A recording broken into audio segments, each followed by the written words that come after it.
Welcome to Pratap classes. दोस्तों, Pratap classes के YouTube channel पर आपका स्वागत है। आज है 14 अक्टूबर 2025 और 14 अक्टूबर 2025 के जितने भी इंडिया और वर्ल्ड के जो करंट अफेयर्स के क्वेश्चन बनते हैं, आज उनका अपने डिस्कशन करेंगे। पूरा वीडियो ध्यान से देखना और लास्ट में आपसे क्वेश्चन पूछूंगा जिनके जवाब आपको कमेंट बॉक्स में देना होगा।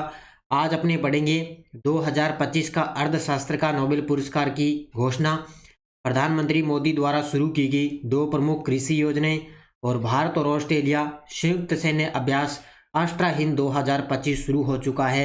इनकी आज हम चर्चा करेंगे पूरे लेटेस्ट न्यूज़ के साथ में। डेली आपको सुबह ये 7:30 पर ये करंट अफेयर्स की क्लास आपको मिलती है। और जो भी साथी bank, UPSC, SSC, RS, railway, Delhi police, SI exam, first grade, EO RO, कोई भी एग्जाम हो, सभी के लिए क्लास आपके लिए रामबाण साबित होगी। तो करते हैं स्टार्ट आज की क्लास 14 अक्टूबर 2025।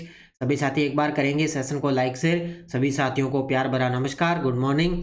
सबसे पहले हम करते हैं कल के क्वेश्चनों को रिवाइज। कल हमने पढ़ा 2025 का नोबेल शांति पुरस्कार किसे दिया गया, तो मारिया कोरिना मचाडो को। मिसेज यूनिवर्स 2025 का ताज किसने पहना, तो शेरी सिंह ने भारत की विजेता रही। भारत ब्रिटेन कनेक्टिविटी एवं इनोवेशन सेंटर की स्थापना कहाँ हुई, दिल्ली।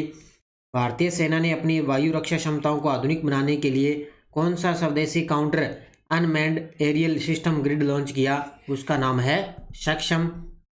अंतर्राष्ट्रीय पर्पल फेयर 2025 का तीसरा संस्करण कहाँ आयोजित किया गया, तो ये किया गया गोवा के अंदर। देश का पहला इलेक्ट्रिक ट्रक बैटरी स्वैपिंग और चार्जिंग स्टेशन कहाँ शुरू हुआ, सोनीपत हरियाणा में। पूरी उड़ीसा में जगन्नाथ मंदिर से जुड़े दुर्लभ दस्तावेजों और पांडुलिपियों को सुरक्षित रखने के लिए बनाई गई डिजिटल लाइब्रेरी का नाम क्या है, ज्ञान यज्ञ मंडप। नवीकरणीय ऊर्जा मंत्रालय ने राष्ट्रीय ग्रीन हाइड्रोजन मिशन के तहत किन बंदरगाहों को ग्रीन हाइड्रोजन हब के रूप में मान्यता दी, दीनदयाल पोर्ट गुजरात, चिदम्बरम पोर्ट तमिलनाडु और पारादीप उड़ीसा। तो ये 3 बंदरगाहों को ग्रीन हाइड्रोजन हब के रूप में मान्यता दी है। तो ये थे कल के क्वेश्चनों की रिवाइज हमने कर लिया है। ये अपनी वार्षिक करंट अफेयर 2025 की टेस्ट सीरीज है। इसमें आपको डेली क्लास का टेस्ट मिलता है, डेली पीडीएफ मिलती है, वीकली टेस्ट और मंथली पीडीएफ आपको मिलती है। तो प्रताप क्लासेस का एप्लीकेशन डाउनलोड करके ये जरूर आप टेस्ट सीरीज ज्वाइन कर लेना, क्योंकि पूरे 2025 एक साल का करंट आपको इसके अंदर मिलता है। ठीक है, तो ये आप जरूर ज्वाइन कर लेना अच्छे तरीके से। और टेलीग्राम आप जरूर ज्वाइन किया करो। और कल आपने देखा होगा वो अभी एएसओ का एग्जाम हुआ है, तो उसके अंदर किस प्रकार के करंट के प्रश्न आए हैं, और ये सारे प्रूफ मैंने आपको टेलीग्राम पे डाल दिए अच्छे तरीके से। लगभग जून जुलाई महीने से करंट पूछा गया आरपीएससी द्वारा, अब आप देख सकते हो। और वीडियो के अंदर लगभग एग्जाम के अंदर 6 महीने का करंट पूछा जाएगा। तो ये देखिए आपके सामने पहला प्रश्न आपकी आज की क्लास का 14 अक्टूबर 2025 का।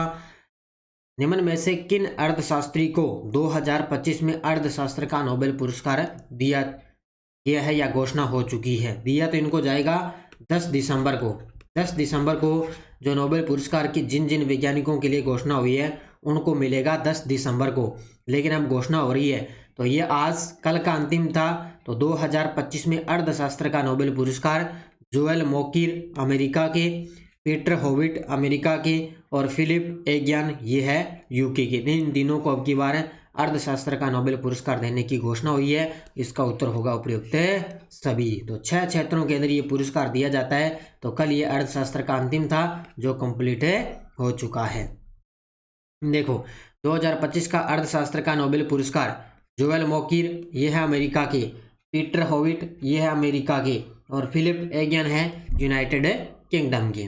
पुरस्कार देने का कारण इन तीनों अर्थशास्त्रियों को नवाचार आधारित आर्थिक विकास के सिद्धांत को विकसित करने और उसे व्यवहार को समझाने के लिए ये पुरस्कार इनको दिया जा चुका है। यानी कि नवाचार आधारित आर्थिक विकास के सिद्धांत को विकसित करने और व्यवहार में समझाने के लिए इनको ये अर्थशास्त्र का नोबेल पुरस्कार मिला है। और इंग्लिश में पढ़ें तो यह पुरस्कार इनोवेशन ड्रिवन इकोनॉमिक ग्रोथ की अवधारणा को समझाने के लिए इनको यह अवार्ड दिया जा चुका है। तो ये 3 अमेरिकी वैज्ञानिकों को अर्थशास्त्र का नोबेल पुरस्कार मिला है। अब अर्थशास्त्र नोबेल पुरस्कार की स्थापना हुई थी 1895 में उस पुरस्कार की स्थापना हुई। 1901 में पहली बार दिए गए थे। देखो स्थापना तो 1895 के अंदर हुई थी नोबेल पुरस्कार की, दिए कब गए थे 1901 में। और अर्थशास्त्र का जो नोबेल पुरस्कार है वो 2 भारतीयों को मिल चुका है, एक तो अमर्त्य सेन 1998 और एक अभिजीत बनर्जी 2019 के अंदर। ये गजब का प्रश्न है, दोनों को अच्छे तरीके से पढ़ लेना। ऐसे कौन से 2 भारतीय हैं जिनको अर्थशास्त्र का नोबेल पुरस्कार मिला? अमर्त्य सेन 1998 और अभिजीत बनर्जी 2019 के अंदर। ये दोनों अभी ताज़ा अच्छे तरीके से पढ़ लेना। बाकी पूरा मुझे यार टाइम लेगा शाम तक, तो आपको मैं अलग से नोबेल पुरस्कार अलग से क्लास करवा दूंगा। प्रधानमंत्री मोदी ने 12 अक्टूबर 2025 को निम्न में से कौन सी 2 प्रमुख कृषि योजनाएं शुरू की है? वेरी वेरी इंपॉर्टेंट प्रश्न है आपके लिए और गजब का प्रश्न है, और अच्छे तरीके से इसके बारे में डिटेल में पढ़ लेना। और 2 से 3 बार एग्जाम के अंदर ये प्रश्न छप भी चुका है। तो वो है, एक तो पीएम धन धान्य कृषि योजना और एक है मिशन फॉर आत्मनिर्भरता इन पल्सेज। इसके बारे में मैंने आपको बता दिया अच्छे तरीके से, और इसके बारे में भी आपको मैंने बता दिया। और आज एक बार फिर से इन 2 योजनाओं के बारे में अपने बढ़िया तरीके से चर्चा करेंगे। पहली है अपनी प्रधानमंत्री मोदी द्वारा शुरू की गई 2 प्रमुख योजनाएं हैं। पीएम धन धान्य कृषि योजना, पहली योजना कौन सी है? पीएम धन धान्य कृषि योजना।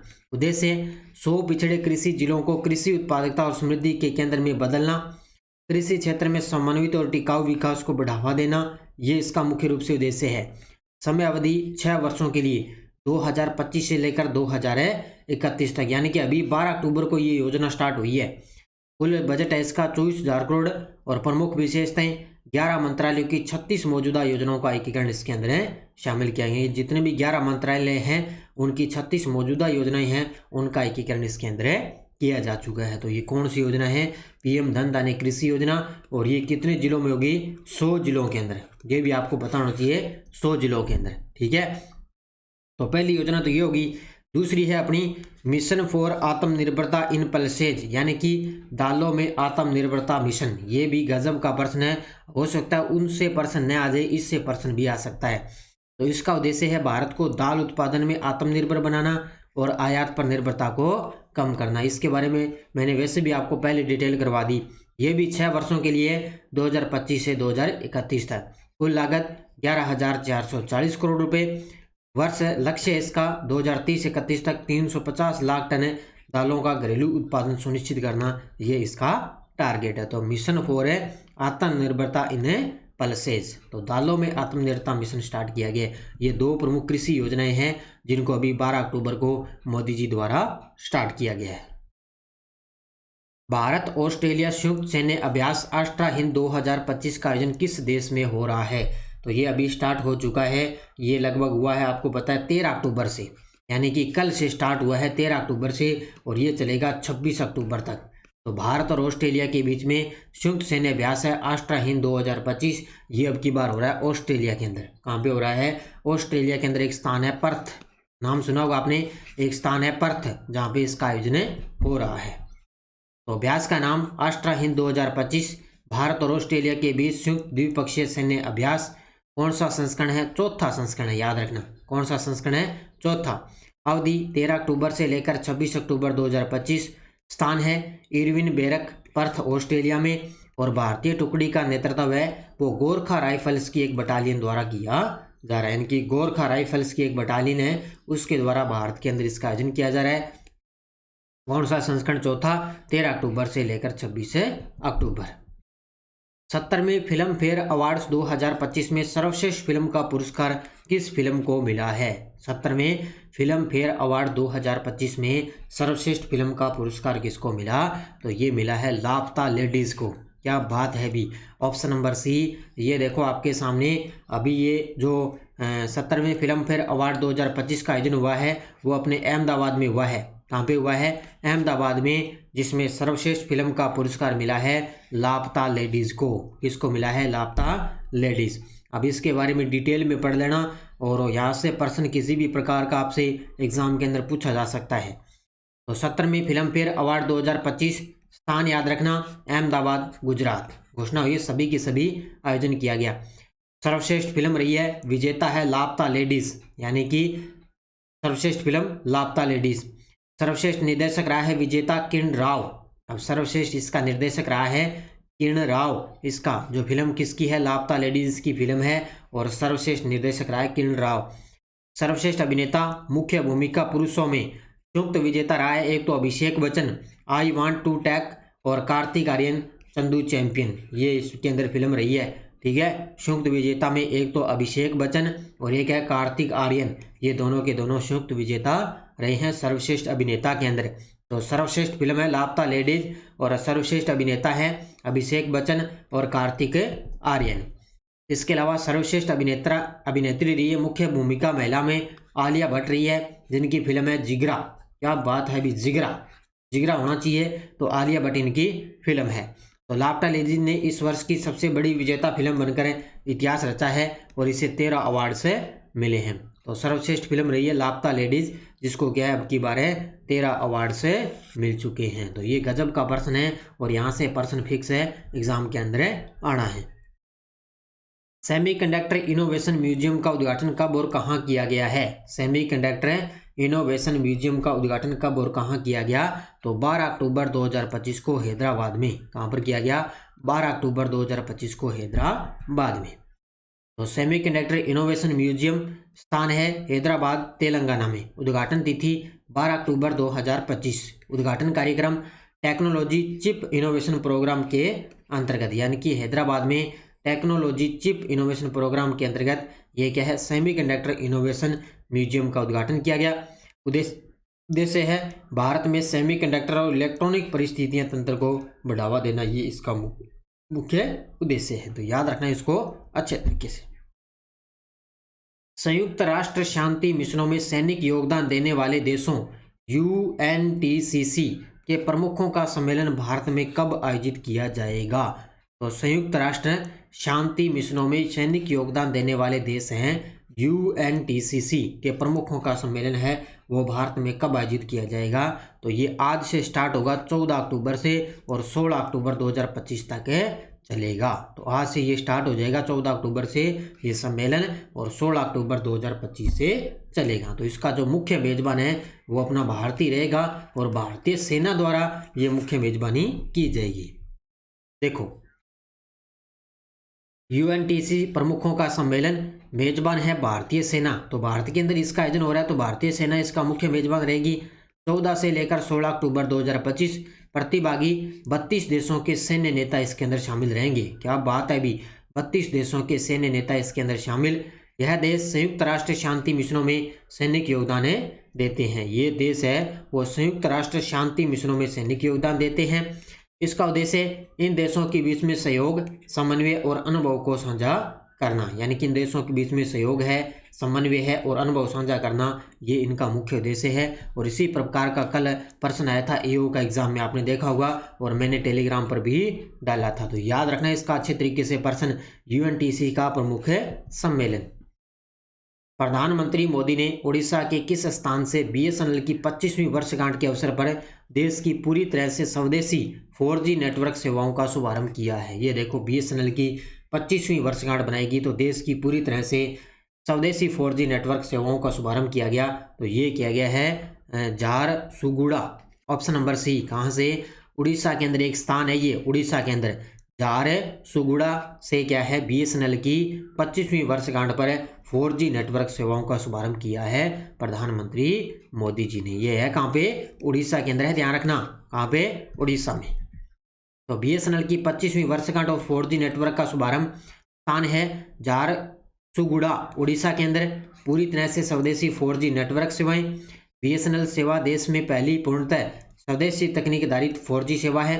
और इसके अलावा मोबाइल टावरों का लोकार्पण किया। टावरों की संख्या 97,500 से अधिक मोबाइल 4G टावर है, यानी कि 4G टावर हैं लगभग 97,500 से अधिक। लागत है 37,000 करोड़ और तकनीक है स्वदेशी तकनीक से निर्मित किए जाएंगे। तो याद रखना इसको बढ़िया तरीके से। अब देखो आपके सामने वन लाइनर करंट, और कल की क्लास में देखो कल क्या, अभी कल जो पेपर हुआ था AO का अंदर, उसमें देखो एक वन लाइनर का करंट में मैंने आपको करवाया, उसमें से भी एक प्रश्न आया है। तो इसलिए वन लाइनर आपको अच्छे तरीके से पढ़ने हैं। तो RBI ने एक महत्वपूर्ण बदलाव की घोषणा करते हुए सोनाली सेन गुप्ता को नई कार्यकारी निदेशक के रूप में नियुक्त किया है। सोनाली सेन गुप्ता को, ठीक है। और अमेरिकी राष्ट्रपति डोनाल्ड ट्रंप ने 5 सितंबर 2025 को एक कार्यकारी आदेश जारी कर देश के रक्षा मंत्रालय का नाम बदलकर क्या कर दिया? युद्ध मंत्रालय। ये गजब का प्रश्न है भी। 5 सितंबर 2025 को एक आदेश जारी किया जिसमें क्या है, देश के रक्षा मंत्रालय का नाम बदलकर क्या कर दिया, युद्ध मंत्रालय। तो ये दोनों के दोनों बढ़िया तरीके से, अच्छी तरीके से पढ़ लेना। ये टेलीग्राम ग्रुप है, कोई सूचना, कोई लिंक, कोई नोटिफिकेशन, कल मैंने सारे प्रूफ इस प्रताप क्लासेस नाम से टेलीग्राम पर डाले थे, जो आप अच्छी तरीके से देख सकते हो। पिछले वीडियो का क्वेश्चन क्या था, वर्ष 2025 साहित्य का नोबेल पुरस्कार किस लेखक को दिया गया, तो लासजलो कार्सनोहोरकाई, इनको क्या है, वर्ष 2025 का साहित्य का नोबेल पुरस्कार देने की घोषणा हुई है। बहुत सारे विद्यार्थियों ने बड़े गजब के जवाब दिए, उन सभी को बहुत बहुत शुभकामनाएं। अब देखो क्वेश्चन फॉर यू, प्रधानमंत्री की पहली बांस आधारित बायो एथेनॉल संयंत्र का उद्घाटन प्रधानमंत्री मोदी ने कहाँ किया, गुवाहाटी, गोलाघाट, दिसपुर, कोहिमा। इसका जवाब आपको कमेंट बॉक्स में देना है। तो ये थी आज की अपनी क्लास 14 अक्टूबर 2025 की। ये अपनी दिल्ली पुलिस कांस्टेबल की राष्ट्रीय अंतर्राष्ट्रीय करंट अफेयर्स की टेस्ट सीरीज चल रही है, जरूर ज्वाइन कर लेना, क्योंकि दिसंबर जनवरी के अंदर लगभग इसका एग्जाम होगा और इसके अंदर आपको अलग से टॉपिक, इसमें वीकली, मंथली और इसके अलावा पीडीएफ भी आपको इसके अंदर मिलेगी, राष्ट्रीय, अंतर्राष्ट्रीय और एसआई की करंट अफेयर्स की टेस्ट सीरीज चल रही है। अंतर्राष्ट्रीय, राष्ट्रीय और राजस्थान तीनों का करंट आपको एक साथ उपलब्ध हो रहा है। रीट मेंस की टॉपिक वाइज चल रही है, जिससे वो भी आप ले सकते हो। और ये वीडियो की बुक है जिसमें आप अंतिम समय में इसका रिवीजन कर सकते हो करंट अफेयर्स की। तो ये थी आज की अपनी क्लास। सभी साथी करेंगे वीडियो को जाते जाते लाइक, शेयर और लगातार आपको करंट अफेयर्स की क्लास मिलती रहेगी। तो जरूर आप प्रताप क्लासेस का एप्लीकेशन डाउनलोड करके ये टेस्ट सीरीज आप जरूर ज्वाइन करें। धन्यवाद। जय हिंद, जय भारत, जय राजस्थान।